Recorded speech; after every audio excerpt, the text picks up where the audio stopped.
across the river from downtown Cincinnati, in Covington, Kentucky's main Strauss, and from the beautiful village sight, sound, and stage, it's Fret Buzz, featuring Mike Reeder.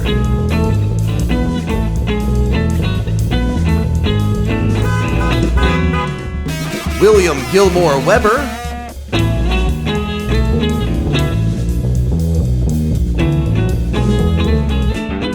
and the lovely Janelle Stevens as the barista. Ladies and gentlemen, your host, Mike Reeder.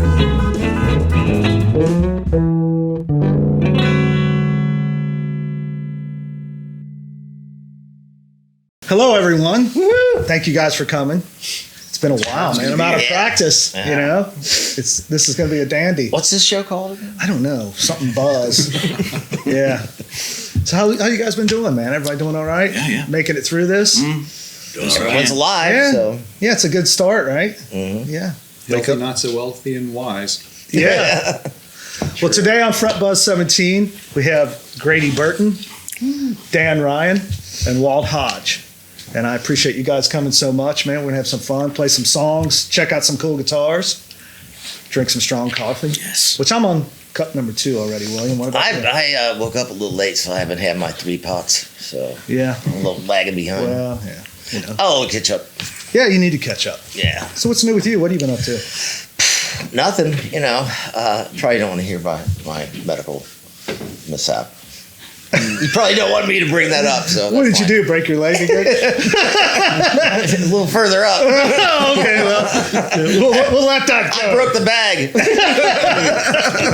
Oh, wow. So just nothing. Just hanging out the house, you know. Yeah, back to that package. Binge watching That's for and sure. so.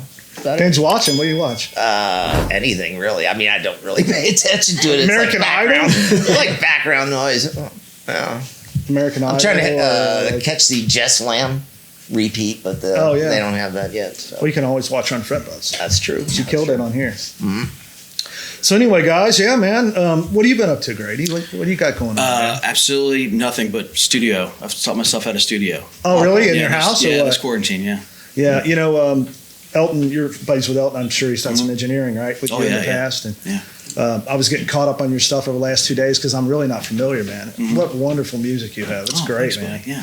Have you always been sort of just an individual songwriter by yourself, or? As far as collaborating with people, yeah. It's just really just me. Because I took the deep dive on you in the last few days trying to figure it all out, and I didn't see any full band stuff at all. I mean, all your videos are just you. And Well, I had a band for a long time called the High Park Outrage. oh, okay. Yeah, back in the I remember early that. aughts. Yeah, man. Yeah. And we just 20 years I've been playing with my guitar player, Jay Bling, Oh, Jeff okay. Bowling. So, yeah, we got some days coming up in May.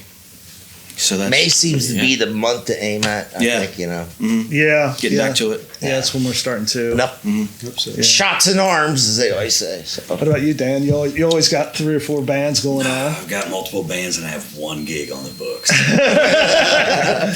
Oh, really?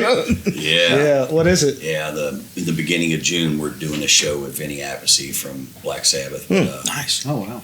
But it's the only thing we have on the books. Southgate House? No, someplace down in Kentucky. Oh, really? Yeah. That's pretty cool. Southergate. It'll be on the Smoke Healer page Okay, at so some point. it's Smoke Healer? Yeah, it's a Smoke Healer show. Yeah. There's no Bloody Royal Family stuff coming up. Okay. Hopefully that changes soon. Yeah. But you guys are getting ready to do an album or something, right? Yeah, we're gearing up for a full length. Smoke Healer is too. Yeah.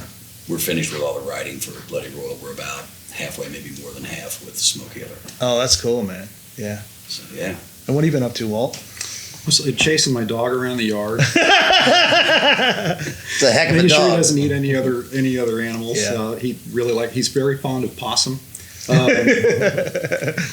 my wife called me up, at work, telling me that he had just had a possum in his mouth. It was the worst thing she'd ever seen. yeah. Just plain. Sounds They're not I thought really your dog was vegan. It's not vegan.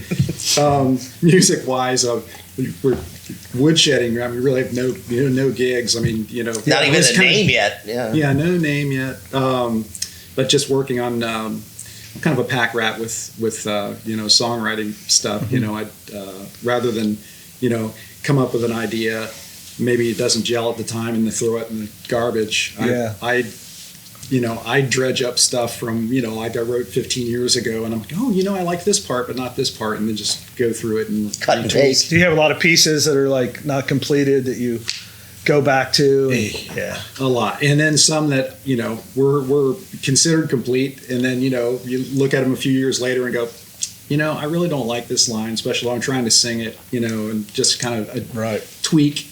But I'm definitely I was kind of dubbed the Jimmy D, who was on previous Fret Buzz. I mean, we were best friends. He dubbed me a long time ago the rock and roll cicada.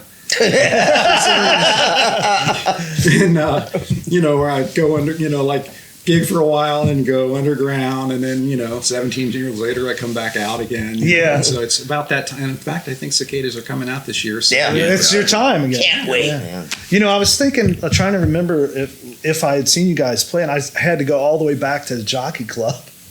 Unless, did you guys play early 2000s and some Libertines come back and do something? Yeah, they. Yeah, we with Randy Cheek, who for a long time was playing with the Ass Ponies, between when we were playing earlier, like in the 80s. Yeah. And Todd Witt, who we've all been friends for a long time, and Jimmy. Yeah. We started playing again in 2006, about that period of time. Yeah. Cool. And we played for a few years, just as as you could, kind of the weekend warrior thing, day job stuff, and then on the weekends, have some gigs, and and played, we got to play in New York. Jack Rabbit, who was a big fan of ours at Big Takeover magazine, he put together a show up in Brooklyn. We played, and just stuff like that was just really, really nice to get back out, get your feet wet again. Oh, I bet, man. Yeah, and I know we're all that's looking forward to it. that's gonna hit soon, hopefully. Yeah, Oh, I yeah. think when it does open up, it'll be. Oh, it's gonna be like yeah. amazing. It's just like It's a Roaring 20s. yeah, exactly. I think it will pretty be much. because people are just like really eager now. We had a show probably, I guess, 3 weeks ago, a month ago, and we sold out South Carolina. So it was only third capacity, but still, man, awesome, yeah. the big room, that's pretty Feels good good. to sell out, Yeah, so to speak. but man, I look forward to hearing you guys' new stuff. It's going to be awesome. Everybody's picked their guitars, and Yeah. Grady, you're up first, brother. Am I up now? Yeah, Right man. On the chopping block. Visit Mike's Music Productions at the Village Sight Sound and Stage in Covington, Kentucky's historic Main Strasse Village. Allow us to help you create your audio and video productions. Analog and digital audio production. What do you think of that hall sound, Billy? Big and bouncy. Our large facility features a spacious layout with multiple rooms for audio and video, including large recording spaces, ISO booths, and a green screen area. The stage theater room can accommodate a small orchestra or audience events, such as live band performances and TV shows.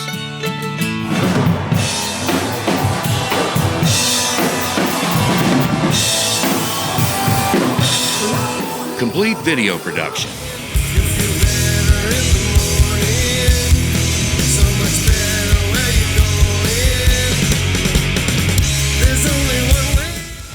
Our production house has a wide variety of high-quality audio and video recording and production equipment, state-of-the-art vintage audio gear, many specialty microphones, mic pre's, analog or digital signal processing, and the availability of many high-end vintage guitars, amps, and effects pedals. These combine to make the Village a one-of-a-kind experience with a great vibe.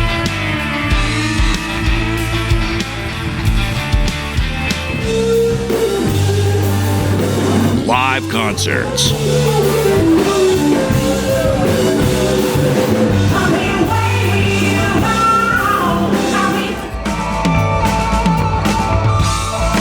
The staff at the Village is totally ready to assist you with all your production needs.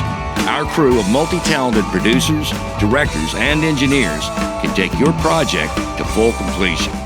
Whether you need a basic quality capture, a full backup band, or a complete video production. Come create with us at the Village.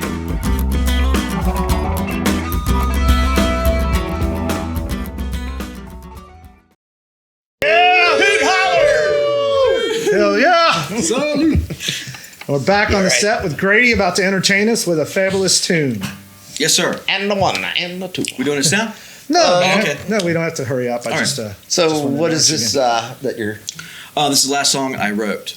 Oh, last Yeah, song. Last song I wrote. It was February last year. Hopefully, it won't 2020. be the last one.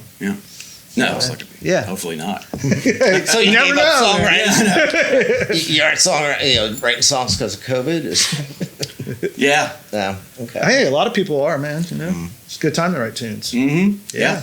Or learn and just redo all your songs that you've. So you got an like you said, redo all your. Yep, just creative editing. you got an album in the works, or I'm working on it. Evidently, yeah? you know. How many one- songs you got? Right now, I got 4. I started learning how to studio myself, just teaching myself, educating, googling. you I've know. been doing that for It's all on Google. 27 years. So. So just 4, but that's the third generations of those 4 I'm working on. You know what I mean? So Yeah. I can make them. You can do anything you want. Turns out.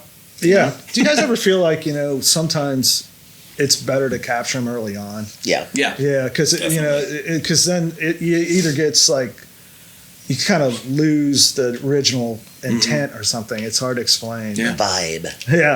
Yeah. Have you ever forgot a song that you didn't capture in time? Oh yeah. That drives you All the time. crazy, right? I mean, And then listen back and go, I forgot I wrote that song. oh, Years later. well, I can't believe I'm usually really good with arrangements, but like I've lost that part of my brain. I guess it's like, Yeah. crap. Yeah. It's like, well, I'll get it back, verse, though. chorus, bridge. yeah, right. Yeah. A, B, A. Double chorus. C. Middle 8. Whatever they call it. So what's the song about, brother? Oh, it's just a love song. Love song. Yeah.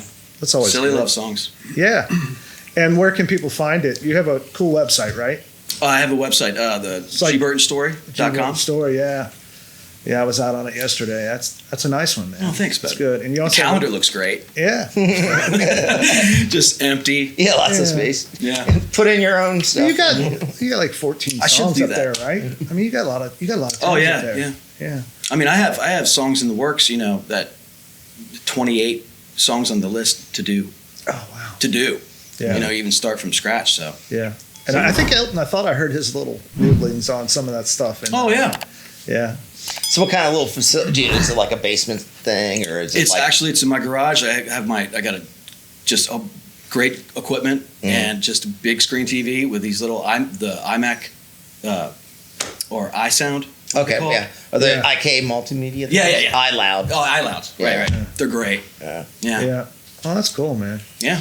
And I just sit there in the garage, sit in front Nice. of speakers, gain Well- weight. That's Yeah, cool, I brother. sit in front of the speakers, and that's all I do. But brother, I can't wait to hear it. Okay. Yeah.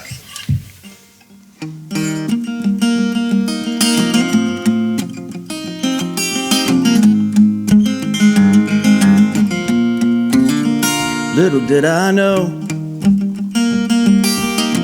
you were gonna be the best of me from the first hello.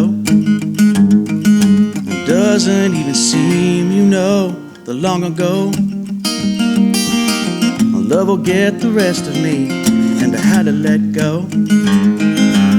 In my wildest dreams, little did I know all those things that I would learn from your eyes. Thought I knew a lot, swore I knew a lot, but little did I know.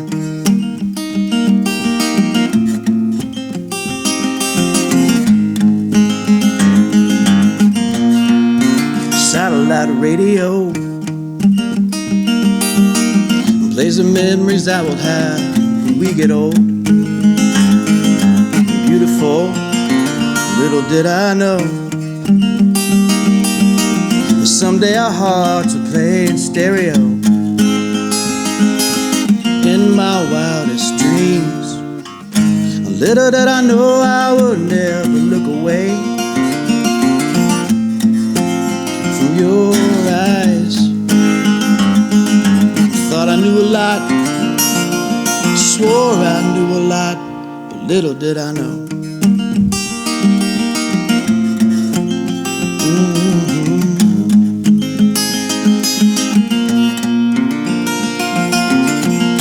Little did I know I would never look away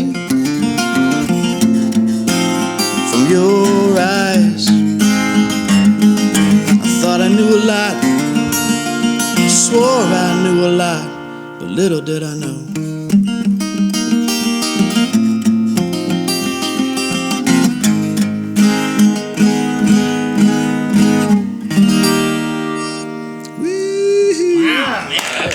That was good, man.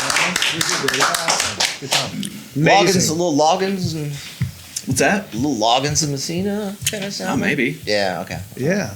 Not the, That's the cool. vocal. I meant Oh, right kind of on. follows that. Their structure. Who is some of your influences?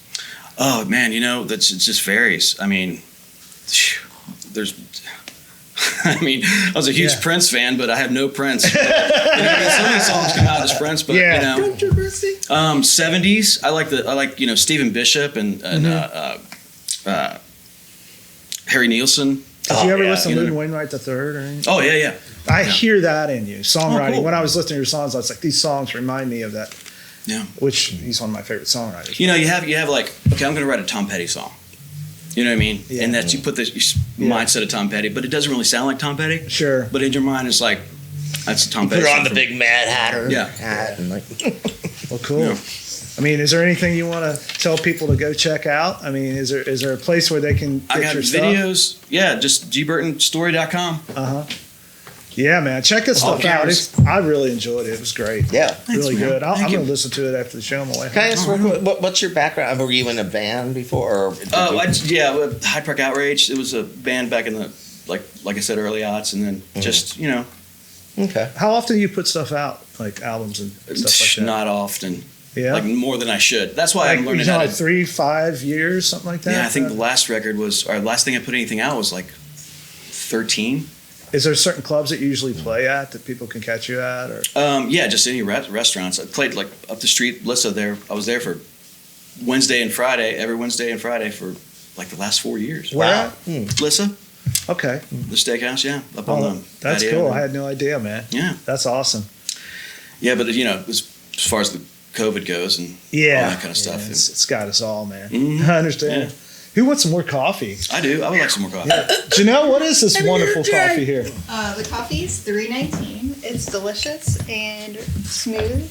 I think we'll be the judge of it Yeah. being delicious. Oh, I thought it was good. I already know that. Oh, yeah. Spillage. Good deal. Dan's eager. Oh yeah. Doesn't have the shakes yet, but When I asked Dan to be on the show, he goes, well, I really don't put pants on Sundays. At my house, we have what we call naked Sundays. oh, you too? We don't put clothes on Sundays. We lay around and fool around and watch whatever's on TV. Usually history type stuff, travel shows. Uh-huh. A lot of Rick Steves. Go to Greece with Rick Steves. Go to Italy with Rick Steves. That I love that. I love Rick Steves. Oh, he's the bomb. Yeah. And animal shows, whatever we can get like that. Yeah, man. Away from like sitcoms and dramas and just real stuff. To I me, got Discovery Plus. travel like- and history and animals is real stuff. Everything else is just whatever. Yeah. Well, brother, what do you think about the guitar, man? That's actually a it's really cool guitar. It's super cool, and you can see. I don't know if you can see the glitter. Yeah, it's got gold glitter. Yeah, it's got okay, yeah. gold glitter inlay around it. So Yeah, let me hold on to that for a second. This was an L2, man. The L2 was the highest model of this body shape, which is what they called, I think, a grand concert. It's a little bit bigger than a concert, which is like an L1 or an LO or an LOO. It's the same body shape that would have been on like a Nick Lucas, which was the higher end, fancier than this one. But this was the top of the line for the mahogany What year? L size yeah, guitars. mahogany. What This one is, I just got this guitar. I think it was a 32. Is that right, Elton? 1932. They started this in 1929 or 30. And the first ones were kind of different. And then they go to this Argentine gray, which is sort of green with this gold sparkle. And the Jester inlay, they start that, I think, around 31 or 2, and it lasts about a year. So this is a really rare guitar. And it's, Is it light? It's It looks featherweight. like. It's Check it out. featherweight. Oh, it's crazy. I mean, it's warm. crazy Crazy light. warm tone wise too. Yeah. Wow. Yeah. It weighs like 4 pounds or something. That is nuts. Yeah. Check yeah. that out. So when did they stop doing the Gibson? The Gibson stopped probably 32, somewhere in there, 33. So not long after. Yeah. Guitars you can just hand off like that. Yeah. Yeah, that's nuts. And they also changed, this is a 12 heavy. fretter, but right after this they go to 13 fret, and then they go to 14 fret. But it sort of has like a wide, I would call it like a wide medium-sized neck. Yeah. And wide at the nut. Great finger picker guitar. It does look like a Jester too. Yeah, the Jester inlay. That's one of the features of an L2. And then, this is just like, as a collector goes, I mean, I've always loved this body shape, and Nick Lucas is like my favorite guitar of all time, acoustic-wise. And this is like its little sister. Nick Lucas, you have one on here, maybe? I have never had a Nick Lucas model on the show. I thought. It also has these fancy engraved Waverly tuners, which are kind of hard to see. But, at the time, this was quite an expensive guitar. This is, Great Depression era stuff. So, but yeah, I mean, right before this, they were arch tops, and they had floating bridges, and then they go to these fixed bridges. But yeah, Brazilian rosewood fretboard, spruce top, mahogany back and sides with binding on the front and the back. And the bracing? The bracing is like super light Scout bracing. I mean, this is like, that's why it's so light. And that's why it has such a loud resonant tone is the bracing is almost non-existent in these things. I mean, but yeah, I was thrilled to get this. We just got this guitar, and you saw the picture I put on my Facebook page, and I reached out and said, what kind of guitar would you like? He said, man, that last guitar you posted is cool. And I was already wanting to do it anyway. But yeah, it's a cool guitar. Very, very nice. Yeah. Well, guys, we'll stick around. We got Dan coming up next. Gonna drink some more coffee. Stay tuned. I'm gonna hold this guitar.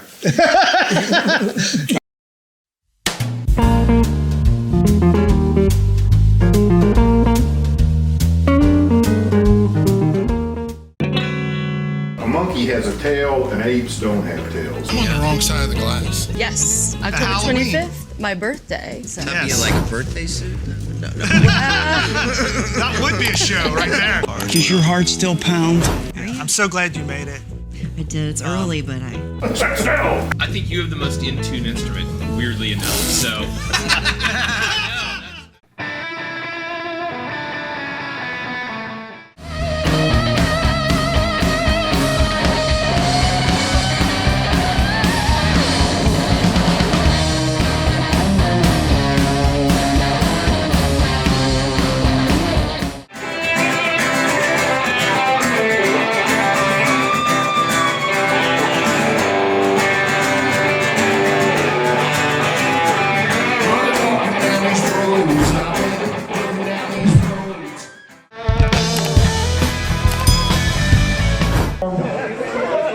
And to me, this is just like a deco masterpiece, made in the 30s.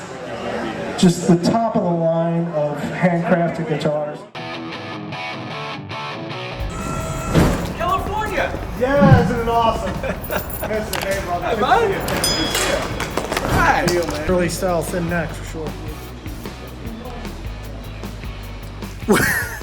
Is that a straw? It's a cigarette holder. Here we are, Sonny's San Rafael.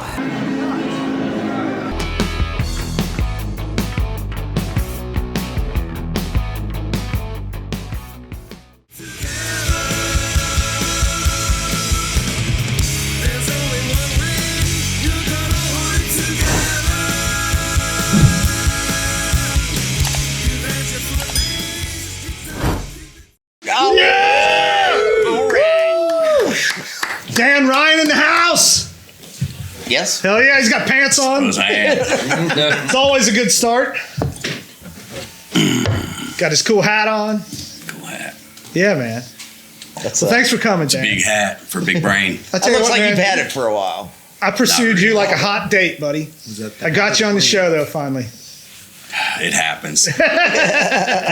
Thanks for coming, man.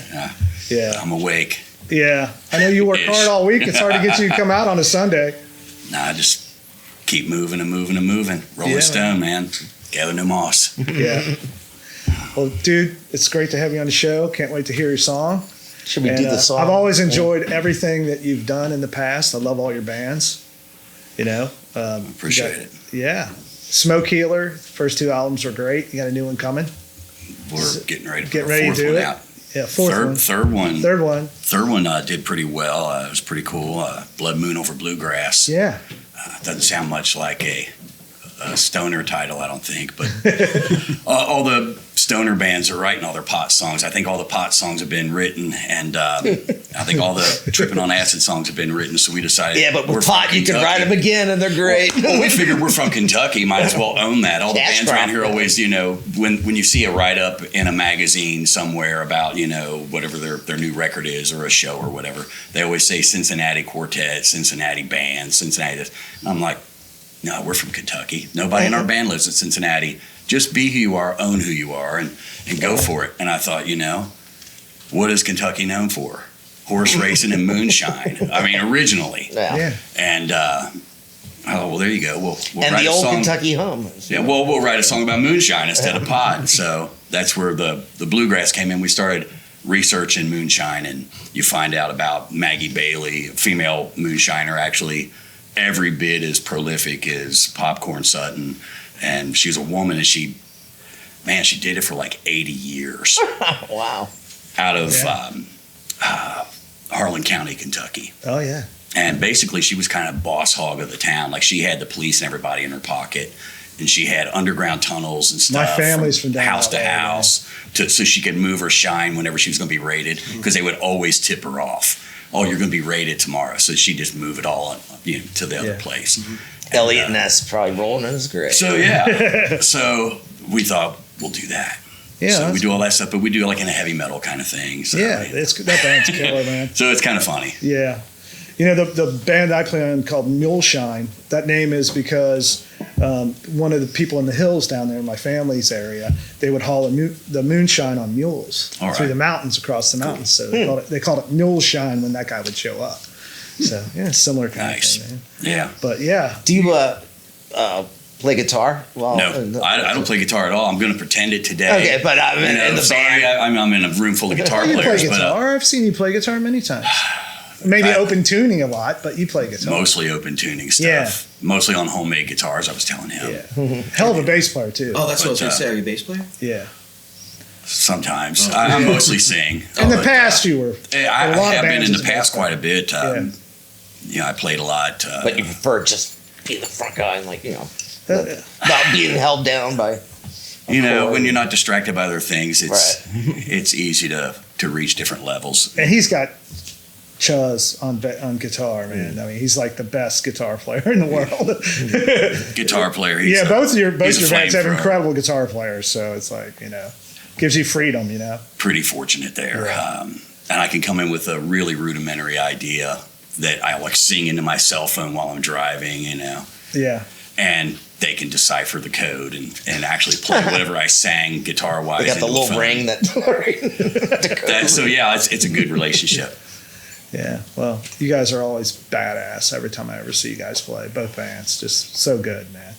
So I just can't wait to hear you guys play again. What's coming up? Well, with the Anything other local? guys, Bloody Royal, Yeah. Bloody Royal Family, that band, they had a band that was pretty known around this area back in the 90s. Clown something or Circus, right? Circus of the Sun. There you go. Yeah. And really cool band. Yeah. Had a little bit of that. Was it all those guys? The guitar player and the drummer, yeah. Oh, okay. And we've had like 7 bass players at this point. I haven't made the rotation. but we're getting ready to do a full length too, as I said earlier. And some of the songs on there were songs they started writing like 16 years ago. Oh wow! That just never saw the light. It never made it to a gig. Never made it into a recording. Wow. They made it barely through practice rooms. And then they've evolved and evolved. So no one even knows what the song started off as. But that's cool. We've got a couple of those that'll be on the album, and then some brand new stuff we literally wrote a few weeks ago. So, Oh, that's awesome. so Are you it's pretty gonna be prolific? weird. You can roll pretty quick with your lyrics and stuff. I love to write fast. Okay. I write a song sometimes in 15, 20 minutes. When I auditioned for Smoke Healer, I was the first singer they auditioned. I showed up to the audition. It was an all original band, and they already had worked up like 3 originals with no vocals. I wrote vocals to one of their originals at my audition. Wow. And so there were no more auditions. And we immediately, within a few weeks, started working on a record. Wow. That's Well, you're exciting. lucky they got you, because if you didn't they would have kept the song probably. Oh, we'll take those lyrics. Thank you. See you. But yeah, I like to work We'll fast. call. I've actually dreamed entire songs and wake up in the morning, grab a legal pad, and start writing down so I don't forget it. Wow. So Mornings seem critical for that. You get a lot of ideas in the shower when Shower, you're yeah. to write with, you know. You were talking about the bluegrass and the pot songs, man. You ought to do that. Like put a little piece of that scene from Caddyshack in there. Remember that? He's like, it's half bluegrass. Oh yeah, California Sinsemilla. Yeah, right. Yeah. That's what I thought of when you were talking Right. about that. There you go, man. So what are you going to play for us today? Actually, it's really new song that I put together. I borrowed a 12-string from a friend because I was kind of interested in the way it sounded. I liked the way the notes rang and stuff. And I said, can I borrow that for about a week?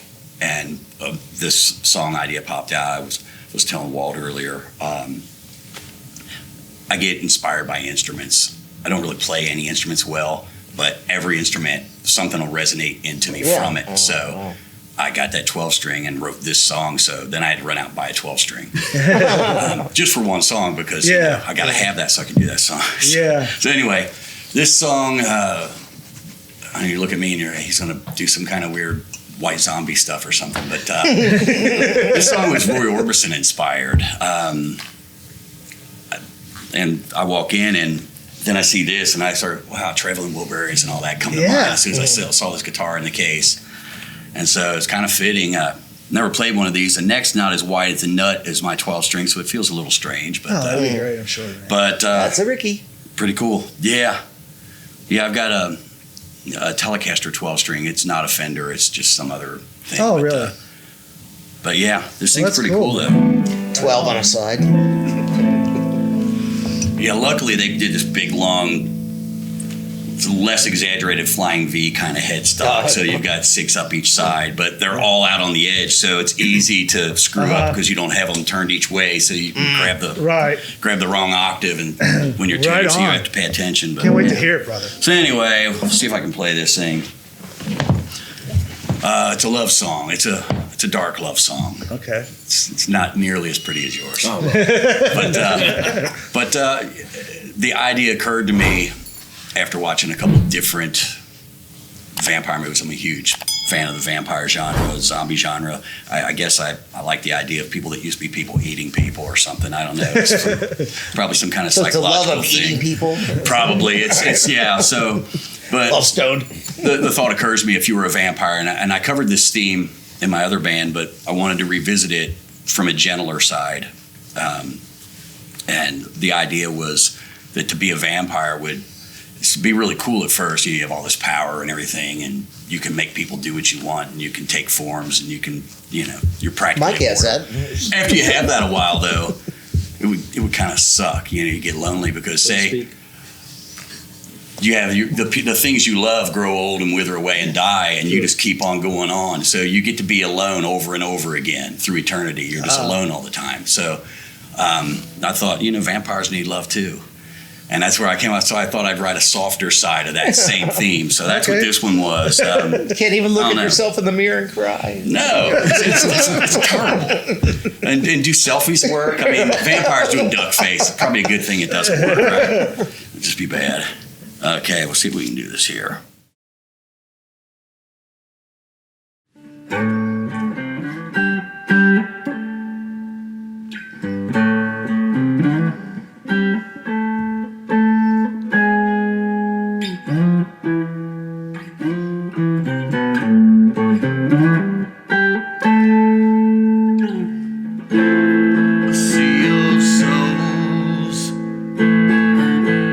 I look across a crowd.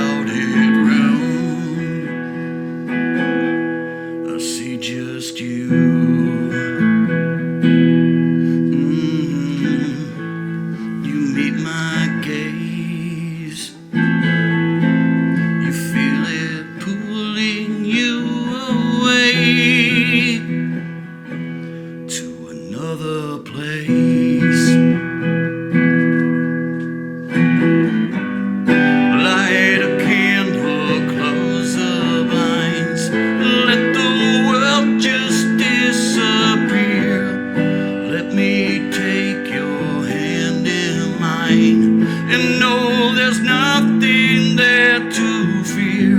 And as our hearts begin to race, we fall into a deep embrace. I kissed your neck and left my mark. Now we'll just fade into the dark.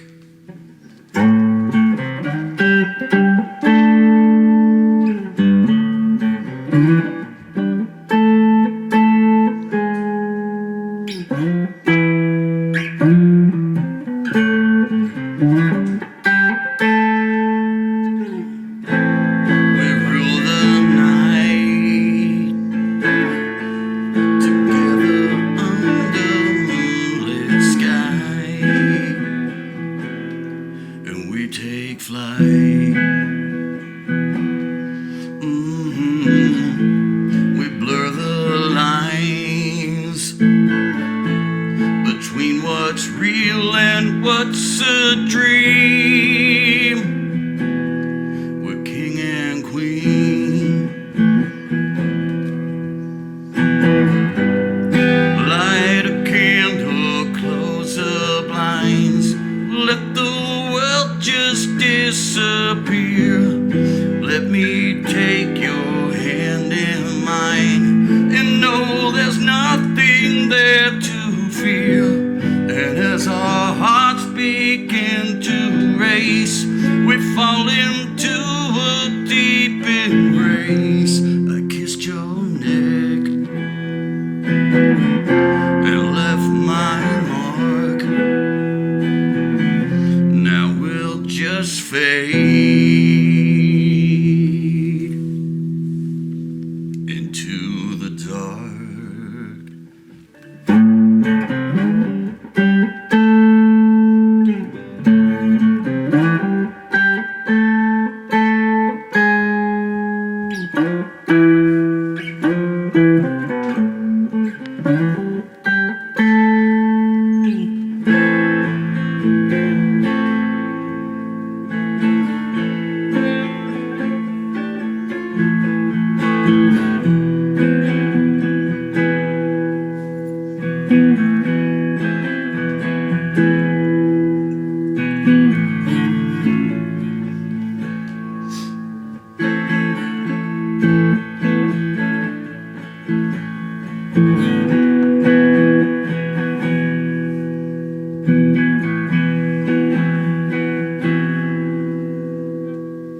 Light a candle, close the blinds. Let the world just disappear. Let me take your hand in mine. And no, there's nothing there to fear. And as our hearts begin to race, fall into a deep embrace. I kissed your neck and left my mark. Now we'll just fade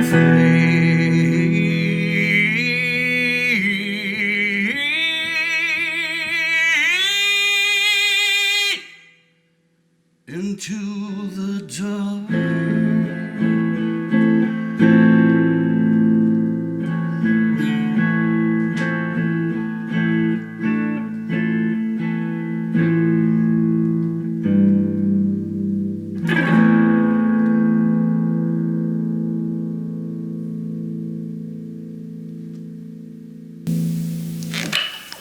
Yeah! All right, man. I'm gonna go hug a vampire. Yeah! I'd love to. That was killer. Yeah. That was awesome. Yeah. You're One of the more interesting tunes we've ever had on the show, Dan. That was really, really cool. Like your little beginning chord Phrygian Yeah, scale or yeah, whatever it right. was. That's killer, man. How'd you come up with that little lick thing? It was like, it was a bass player influence, or Probably. Yeah. Probably. Like I said, it was the very first thing I played on that 12 string was that weird little. almost like a flamenco, maybe I kind don't of know, like. man. It had a dark. It was perfect. Yeah. It was a perfect thing. It's weird. The church. Band the church. Yeah, the band the There's church. A little bit of that. Yeah, the You kinda chorus. hear The that. chorus. He went into. I heard that too. Can you do it again? We'll get some candles here. Oh yeah.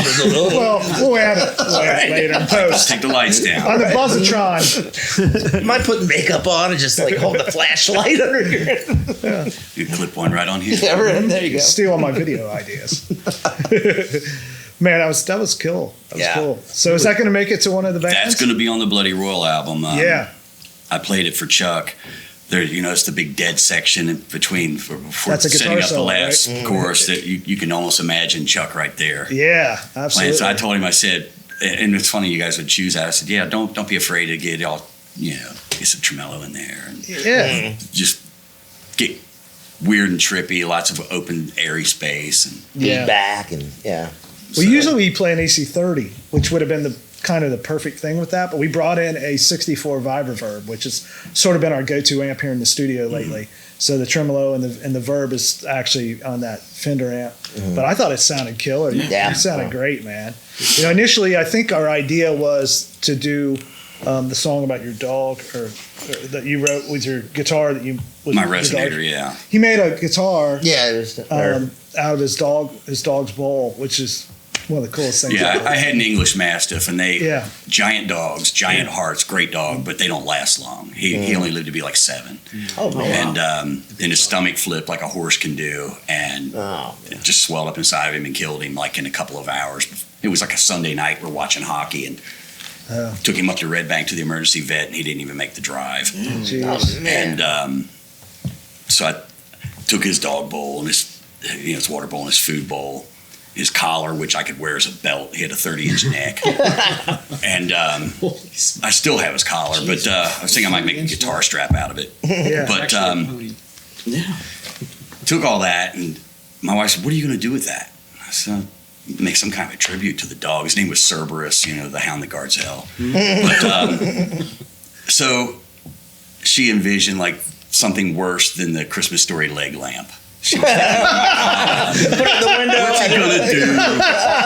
And, she had visions of horror dancing through her head. And mount on the wall or something. And you never take it off. You just walk around with it all the time. I got the idea that if you inverted that bowl, the bottom side it sounds had that great. nice big flat top. Yeah. So I just cut a giant hole in this box I built out of some leftover flooring. And so it was a huge box. I mean, Well, I brought it. You played it it's before. killer. Yeah. So anyway, I had the idea. We've never had a resonator on the show, and I just got like an old Trioli, and I brought it. And but a few days ago, he said, "Well, how about a 12-string? I've been working on that song, and I just happened to buy that 12-string for a song I'm doing. That's a 67 Rick 12. I mean, probably the most famous Rickenbacker or 12-string ever made is a Rickenbacker. Yeah. So it just sort of happened at the right time. And that's great because as cool as the resonator is, I'm very heavy-handed, and so as you could tell, I struggle with playing soft. And the action on that solo, I was just crushing. As soon as I pick up, I was, I'm crushing this thing. I just put it back right now. And just pushing my slide right through the back of the neck. It's not going to work. I need high action. Well, that song is definitely 12-string. So. Yeah, absolutely. Yeah, that 12 is it's a 67. Hey, would you mind hitting that switch there, Jason? Thank you. And 67 is a year where there's a lot of Rickenbackers. I wonder why.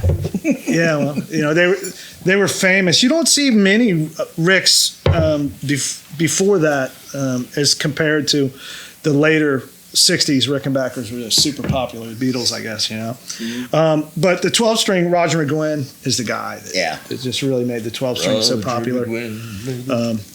And I don't know for you, but I actually used this last week on a song, and I actually found it very hard to play. I mean, like I said, the neck is a lot thinner than what I'm used to. And there's like no frets on them. I mean, so you did great. And it's a neat guitar. I had a lot of trouble with it, but they sound like what you would expect a Rick 12s to sound like. I mean, the ultimate electric 12-string. And some of the general features on Rickenbackers, the early ones have these crushed pearl inlays that go all the way across.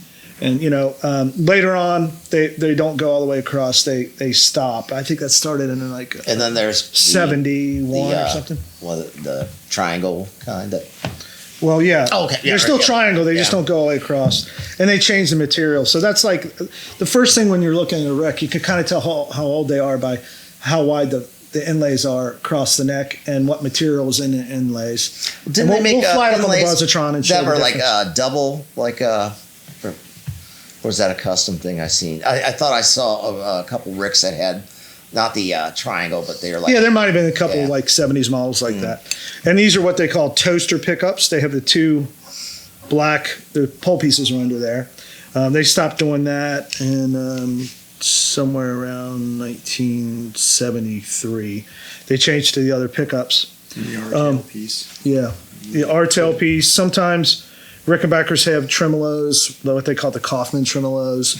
And whenever you see that, that changes the model to a 5.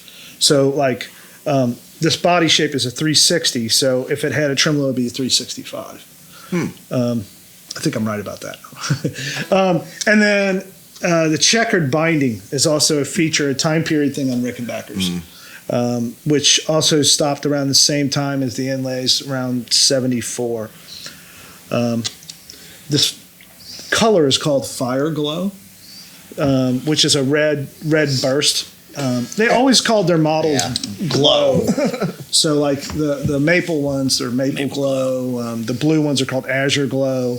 the black ones are jet. Jet glow. Yeah. Another feature Rickenbacker did that very few people were doing is a stereo option. You have a stereo jack which splits the two pickups, and you can get what they called a Rico Sound box, which was basically just sort of like a stereo cord that splits two mono chords, and then you could go to two different amps and play in stereo. So one of these jacks is stereo, which splits the two pickups. And this feature here is another feature for like some of the higher models. It's like sort of like a balance between the two pickups.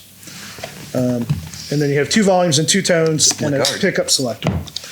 So, like if you wanted to be in the stereo mode, you could, set one of these pickups real bassy and the other one real treble. If you wanted to like send one to like a bassier kind of amp or something like that. So it's like a fade. It's almost like a fade control on a stereo or something. Yeah, exactly. Yeah. Did they do the split guard all the time, or? The split guard with the lifted extra pick guard is not on all the models. I'm trying to think of all the models. I think all the models above the 360 have a very similar pick guard. There's the model right below this is called a 330, and it's basically square. It doesn't have this rounded edge. It's a square model. But I love Rickenbackers. This is the second one we've had on the show. Mike Tittle played an older version of a 360, I think. So you guys can go check it out and see the difference. You say that's a 360. Now, did they make 360s that were double binded after a while? The 360s that are double bound are the earlier ones. Okay. And that's like the one that Mike played. Okay. So this model actually would be a 360 12. Okay. But this is the most famous, probably the most famous Rickenbacker, except for John Lennon's model. With the frying pan. And a frying pan. But yeah, I mean, a 360 12 is kind of the king of the 12-string world. And I've always loved them and never actually used them personally until recently. And I have an appreciation for anybody that can do what you just did on it. Because, like I said, I found it very difficult to play. There's not many frets on. The frets are like non-existent on these guitars. Because they have like a plasticky, like the next. What kind of lacquer do they? Because it's like a really slick. Yeah, the reason is the frets are very low to begin with, and then they painted the fretboard. Rickenbacker painted the fretboard like 70s Fenders, and when you add that lacquer over it, it raises the fretboard, so you even have less frets than you normally would. Just a little side note. The difference between a 4001 and a 4003 bass was that, basically. The frets and the clear, on the early ones, yeah. But yeah, man, it sounded great on it. Yeah. Is there anything you want to tell everybody to check out, brother? The websites? Just go to our Facebook pages, Yeah, man. Bloody Royal Family or Smoke Healer, either one, if you're interested in any of this or interested in the contrast, I guess you could say, to this. This is definitely It's also a contrast. vampire dating site. At some point, I'm amassing songs to do a solo album with Chris Schmidt. Really? But it's all over the map too, because every time I get an instrument, build an instrument, buy an instrument, I write a new song. Isn't it amazing how instruments can like inspire you Oh, yeah. and come up with ideas? Factory installed songs. Yeah, absolutely. It's Yeah. great, but it's an expensive way to write songs. Yeah. You buy a whole new guitar and you get a song. Right one. Then you get another one, you get a song. No wonder the I do guy the in Cheap basses Trick. too. It's terrible. Yeah. That's why I have 20-something guitars at home, and my wife is like, "You don't even play guitar in any bands." Yeah, I know. That's how I write songs. Play guitar. Yeah, that's a cool thing about vintage guitars too, because they carry a history, man, and people have played them and stuff. And I mean, sometimes the feel of that can actually inspire you. Yeah. Yeah. Goes back into your bloodstream and stuff. Yeah. So since you have all those synth guitars, man, what are you inspired to play? Synth guitar. Keyboard. He gets in front of the mirror at home and Just acts noise. out the Revenge of the Nerds show scene. Well, let's get some more coffee, and we got Walt up next. Yeah. Oh yeah, coffee.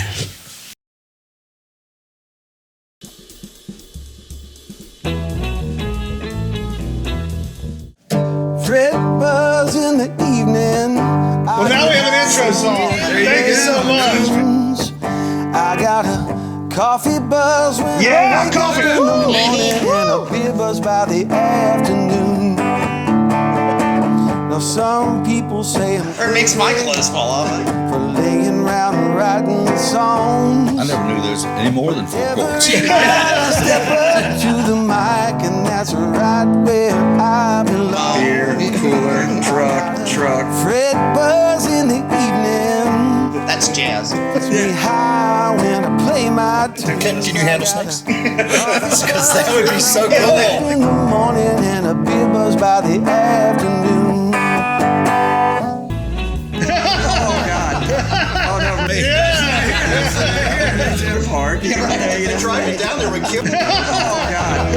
Oh, no. There's more than a snake. Learn something.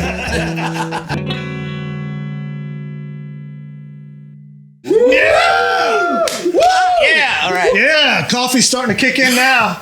Speaking of which. Yeah, can we get some more? Janelle. This is Was awesome. this 318, 319? 319. 319. It's a Brazilian Yeah. organic brew, right? Yeah, and it's good stuff. Thank you. Speaking of coffee, anybody wants to be a coffee sponsor for the show, Yeah. we could use it. True. We're going to start shooting a lot more now. We appreciate 319. They sponsored us for about 6 episodes, and we're looking for coffee sponsors. If you know anybody, guys, anybody out there, we'd love to have you. And, other free stuff like snacks or whatever. Yeah, I mean, take that. anybody want to be a sponsor, A lifetime beer would membership work card. too. Yeah.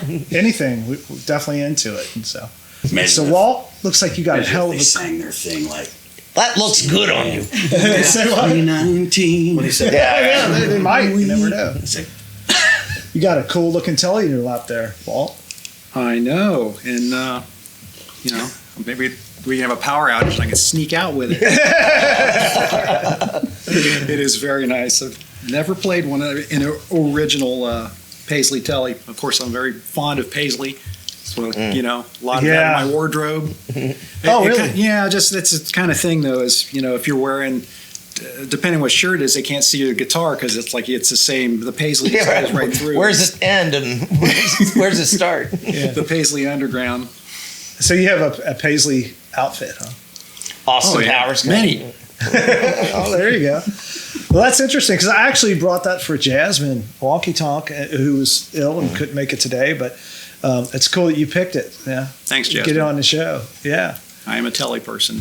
Yeah. Yeah. So. I got Or we'll get into that after the song. Oh, okay. Or Yeah. now, or what? I mean, Oh, that's all right. Let's talk about it now. This is a beaut. Yeah, man. Okay. Well, I mean, James Burton was the guy that made Paisley Tellers famous. They came out in '68, part of the flower power period stuff. They were trying to capture that. They came out. They had a floral one, and they did it in basses too. Oh, really? I don't think I've ever seen. They did a lot of weird stuff at that time. They did some strange colors that were like only showed up like in under black lights and stuff. They did a bunch of weird stuff at that time. Yeah. All the Vegas Elvis footage. Yeah. All the Vegas Elvis footage. Yeah. You know, he was a little bit insecure about playing with that pink telly, and it sort of became his mainstay, you know, which is cool. And, you know, another side note about a Paisley telly is Bootsy was in the store, and he told me that that Fender gave James Brown's band all those Paisley tellies. They had a bass and a guitar, and James wouldn't let them play them. He made him give back because he thought they were too hippie or whatever. Or he'd fine them if they played them. You know? Yeah, He used to fine them for hitting a bad note. So he actually ended up he bought a reissue from me. Oh, I guess really? to relive that year. He couldn't weird, keep the real one. Yeah. So anyway, yeah, they came out in '68 and Only that year. '68, and they went into '69. And there's some features we can talk about later. But yeah, man, I'm glad you picked it. Guard. And we were just talking that that guitar through that vibroverb is just, I think it's magical sounding. It sounds really good, man. What kind of song are you going to do for us? This song is called Validation. You know, if you're familiar with people that aren't familiar, I'm a long-time band, Libertines, from like the 80s, and playing again last few years. One of our most favorite bands of anyone, or you know, yeah. Thank you, William. Very good. But we were known fairly early on. Actually, our first single, we had a song called "Everybody Wants to Be My Sister," which is a pretty big hit, right? Yeah, I mean, we had a lot of success with that. College radio at the time, people singing along. You know, that was just. I brought my sister very to a show. rewarding when you do a song like that and you've got people singing, you know, like drowning you out as you're singing. Especially in Oxford, we were, you know, at Miami University, and we'd gig up around, you know, there and stuff, and they were playing it like heavy rotation. And when I'd start playing the song, and you know, you thought you were like, you know, David Cassidy or something. It was hilarious. That's freaking awesome. But my point is that, you know, that a lot of people related to that song. You know, it was. I wrote it, you know, just out of. I was just out of college or finishing up with college at the time, and how, you know, I wasn't really dating any girls. I had, you know, girls that were like my pals, you know, my friends and stuff, and it was just or like ones that I was too chicken to really ask, you know, if they wanted to, you know, be a girlfriend or anything, you know, and so it was just kind of a lament type song, but a lot of people just related to it. You know, they just kind of identified with it, which really was cool. But fast forward, you know, after, you know, a couple kids and things like that, and I was playing with the guys when we'd gotten back together in the you know, like the mid 2000s, and it kind of started out as somebody in my day job at the time was talking about wanting to feel validated, and I thought, how, you know, how hokey that is. But you know, but actually, you know, everyone likes to, you know, feel, you know, some validation in what they do in life, and that they're noticed. You know, that they're noticed, and especially as you get older, you know, like for guys and you know, and women as well, is that, you know, that you still kind of have your mojo. You know, that people notice you, not, you know, your mark. Even People, happily married. You know, it's nothing like that, but just, you know, that you're, you know, noticed for being a man, or, you know, being a woman. You know, that kind of thing. And so I was kind of riding along, you know, along those lines. You know, just having this. So it's almost like kind of a sequel to the sister song in a way. It's just, and I didn't realize it. It wasn't, you know, it was just, I was just writing some things that had come to mind. I don't write nearly as quickly as you know, bang it out in 15 minutes. In all fairness, I might write them that quickly, but I pick at them and dissect them for months and make every little word right later. Or years. So at least the idea. But yeah, that's the basis for the song. It's just you know, kind of that, you know, or you still kind of feel noticed, just a little, you know, kind of self-examination type thing. And you know, I think there's folks, you know, now that, It seems like they would identify with that as well, but I don't go out, thinking I'm going to write this so people identify with it. It's just simply something that was in your head or whatever.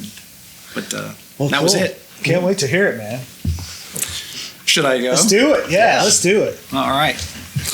William and I we're working on a project, and we were doing this in a band setting. So this is actually doing this solo. This is like world premiere. Well, this takes it back to probably Fret Buzz exclusive. when you wrote it. You probably wrote it by an acoustic or something, though, right? You have a theme going. Yeah, just at. I do stuff with acoustic. A lot of times, I have a telly and do a lot of stuff. Gotcha. Where I'll sit on the couch or whatever. Okay. Well, we're going back to the original way then. Oh yeah. So this is called Validation.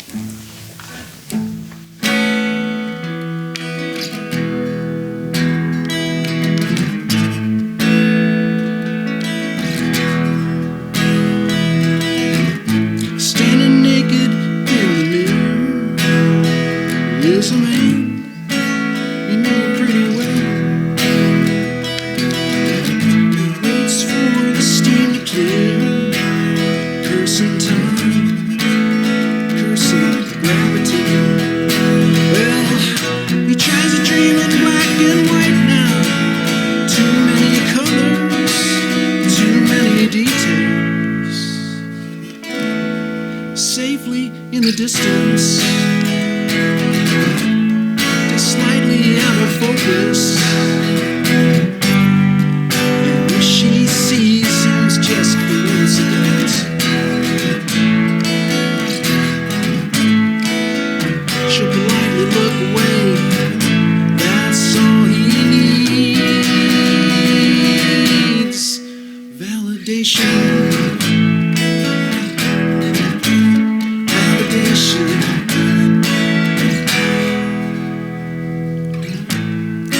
Day-to-day routine for this man you know pretty well.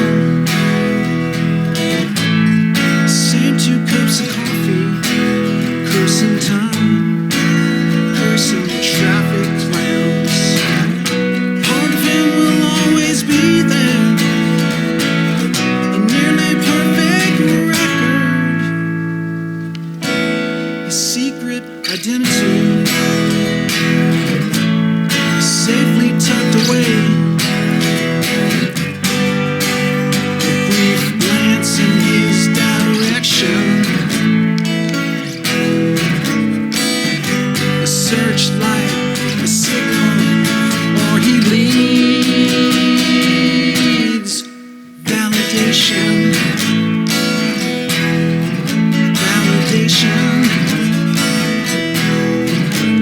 Validation. Validation's all he needs. They are oblivious to him.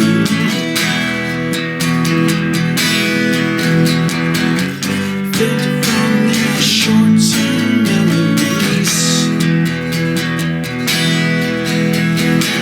Sharing space, but for moments. Just enough to recharge the batteries. Ooh, validation. Validation. Validation. Validation is all he needs.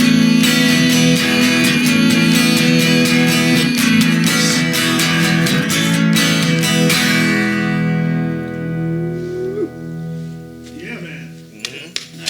Very good. Right on. I wish I had a tambourine or something. Yeah. It goes good with Todd playing drums on that. Yeah. But, Yeah, we got Mike Hegan from Cyberman. Oh, wow. He's Right playing on, bass, and then yeah. Todd Witt has been in tons of bands. So Oh yeah, Well, that's cool. played with them off and on over the years, and just it's really good to get the guys back together. And That's pretty cool, man. it's like bowling day, for Yeah. well, and the chemistry thing is really important. I think when you're doing projects like that, Sure. and just the especially with this, like going through this pandemic and having the human contact and people that have the same interests as you. Yeah, And just being able to get together, once, everybody's comfortable being, like, I'm not catching anything from you, am I? And you get together and work on music again. It's just really been Mike was, we went to high school and he got me more interested in guitar. He's played bass. He plays guitar now in Los Honchos. Oh, okay. Yeah, and but he's been like one of my best friends forever, and it's been like maybe 18 years since we played together. So do you guys have a name for this new project? No. Take suggestions. Yeah. No, we don't. That's the worst part about we've gone through all the bad ones, like all the stupid funny ones. The name game, man. I don't like playing it too much anymore. Well, they always come when you're not even in a band. Yeah, right. That's a great name for a band. Yeah. A band. Yeah. I have a new project with Steve Earle, and literally the first name I threw out, everyone liked. It's me and Rob Olson and Andrea from Cicadas and Steve, and I just said, "How about Motorcycle Hearse?" And they were like, "That's a great name," and it was like that easy. It never ever happens. One time in high school, I was like looking to buy my first Marshall, and it was in Western Hills. A guy put an ad in the paper, and I go over and look at it, and there's this band. I don't know if you remember this band, Rigaslew. They played out all the time back then, and he told me he was in that band. I'm like, "How'd you guys get your name?" They're a three-piece. Well, there's Rick, Gus, and Lou. Rigaslew. So, I was thinking, I was like I said, I was trying to remember when I saw you guys play last, and I remember the Jockey Club days. Did you guys tour with the big bands back then too? Do you have any good road We stories? never actually. Well, we were supposed to go out with I think it was the Fix or something like that in the later '80s, and at the last minute they pulled the plug on that. We always ended up going out, booking on our own. Didn't you play with the Furs and stuff like that? We played with the Replacements. Got a couple of notorious shows. Those guys, especially when Paul was still drinking, it's like, oh my god, they get in town early. In and out. We would go like from here to straight to Boston. You didn't play with get the out Psychedelic Furs like on tour or something? No, we didn't do anything where we were hooked up with another band like that as a support act. We never really got to that point. We had a lot of after just radio play, pretty much. Yeah, radio play, and we had a lot of A&R interests. I had tons of rejection letters from every company. So Libertines? Yeah, Libertines. Which became Libertines USA. Right? That's what I was thinking. Yeah. They were way before the other one. Yeah, okay. Yeah. We during the '90s, I'd gotten married, and as things, it really kind of felt like it was hitting a brick wall. And when we were our first child, and just really kind of backed off and just go ahead and concentrate on a steady day job, and did that for a while. And we had 2 kids, Allison and Ryan. Ryan's a great musician. Shout out. We ended up having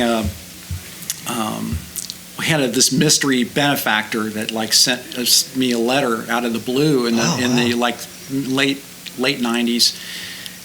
Introduced himself, and it's a handwritten letter on and I'm like, what is this, And he was a big fan of the Libertines from before, and we had recorded an album that was never released in the States. The Tilt-A-Whirl album was in Holland. They did well, right? And they never, Megadisc records and stuff, and we never got any reciprocal, like anybody else that would put it out. But anyway, so we had a number of things that had been recorded that were never digitized or anything. It was all analog tape. And the guy wanted to help us get it. He's like, hey, what did you do with this? It's like, where is this? And anyway, ended up. Helping, just tell me how much it costs. I'll send you a check. And he really did send a couple checks, for us to pay for stuff. Man. Just a mystery guy. Never met him. And anyway, Did he just hear you guys on the radio, or did he actually see? Well, shows he back was. in the day? It turned out he was good friends with Jack Rabid from Big Takeover magazine, who was also very supportive. You know, we got good reviews in that magazine over the years, and the guy was, you know, I guess looking for a project, you know, a goodwill project. And I think, Wow, well, that's so cool, man. But anyway, as that was all kind of wrapping up, like right around year 2000, of course, the British Libertines came out, and you know, on Rough Trade, you know, so they had, you know, money behind them and a lot of promotion, and you know, you know, I had friends saying, you need to sue them, you know, and I actually checked, you know, with a lawyer about it, but the issue was that we had that period of time. No, the period of time where you're not doing anything professionally, you lose claim. You know, so, you know, it had been too long. You know, that lapse had been too long, and you know, I wasn't. You know, I mean, we weren't going to go in there and duke it out with, you know, with a big attorney. So we added U.S. to the name later on, just long-winded explanation for how the name changed. But yeah, it's just you know, it's been nice to be able to, you know, come back, even though I had people, you know, since it's usually the other way around, you have, you know, Dinosaur and Dinosaur Jr., you know. But just the story of how that wrapped up, though, the benefactor. Yeah, so, is that a I mean, Dickens story? Yeah, I was thinking Great Expectations, yeah. Well, it, the gentleman that was helping us, and I thought about whether I should, you know, I mean, because I did thank him on the album, but you know, I wasn't sure I really wanted to mention him, you know, on here. But the individual that was helping us, we were to the point where we were talking about artwork and things like that, and getting ready to you know, go to like QCA or whatever and get it, you know, get it manufactured. And he said he was going to be out of the loop for a little bit, but you know, he told me at that time that he actually had leukemia, and that he wanted to have a project to keep him busy. And for me, as an artist, you know, to have somebody he has children of his own, just like I did, and that he wanted something to take, you know, to do, you know, constructive and take his mind off of the things he had going on. That brings a tear. Yeah, it does. I mean, every time I think about it, you know, just how honored I was. Sure. And you know, the guys, when they heard that story, were just like dumbfounded, and especially all that time that passed, and he had thought about you guys that whole time. I never spoke to him again. He died. And you know, his wife called me, you know, about a month later, because I'm like, geez, you know, I've heard from this guy, you know, and just to kind of tell me what had happened, and then it was kind of left hanging. So, you know, and so there was a period of time where we had everything in the can ready to go, and you know, just it was awkward because we weren't sure, you know, how we should proceed. So we really, I mean, it actually sat for probably a couple of years really before, you know, Jimmy and I were really kind of ramrodding that, and actually before we actually had gotten the rest of the band back together to start playing again.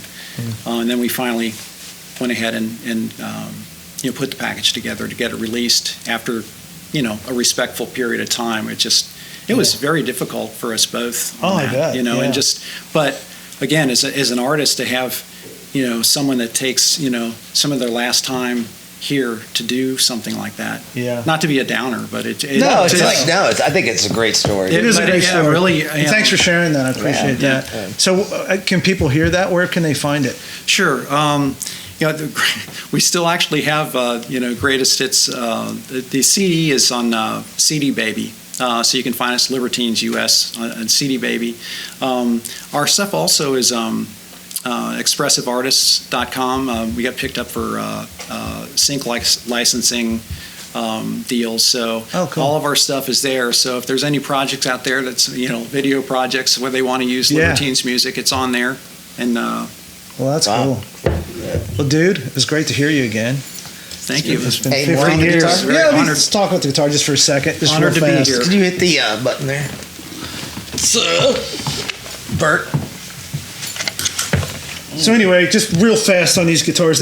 One of the coolest, interesting things about these guitars is this is actually wallpaper. You were talking I about was going somebody to say saying that. It looks like English wallpaper. Yeah, or like Christmas kind of style wrapping paper kind of stuff. I did the same thing with a white telly, but I made the guard that way, and I took some wrapping paper and cut it out. You see this checking, it sort of lifts. That's really notorious for these guitars. And that's basically because of the poly they used, and the paper starts to lift a little bit.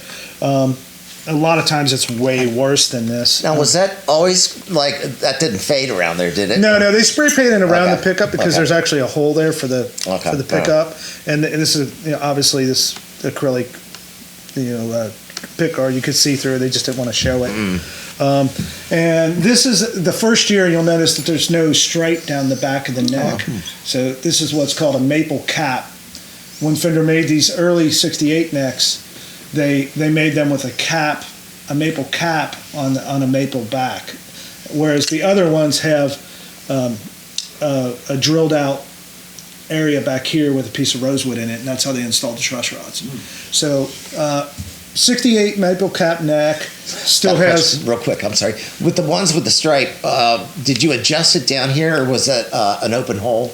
They're still adjusted in down here. Okay. Both of them. There's just a different way to install the truss rod. And this one still has a lacquer neck. Most of the maple caps do have lacquer. And then they around this time period, they go to polyurethane on the necks too. Cool guitar. Yeah. I really thought Sounded it did great, man. Yeah. It sounded really good. Yeah. Very And nice. I want to thank you guys so much for coming today, man. This was a having us. blast. Thank you. Absolute blast. Yeah, wait getting to back do more. into it is like Getting back in the swing. baby of things. steps. Can I have that back? Yeah. Everybody out there, please go out and like all their pages and buy some of their work And we probably don't have to tell you this when everything opens up. Go out and see shows. Yeah, absolutely. Amen. And go to our page, the Village page, and please subscribe to all the shows. And thanks everybody for tuning in. Appreciate all of you guys.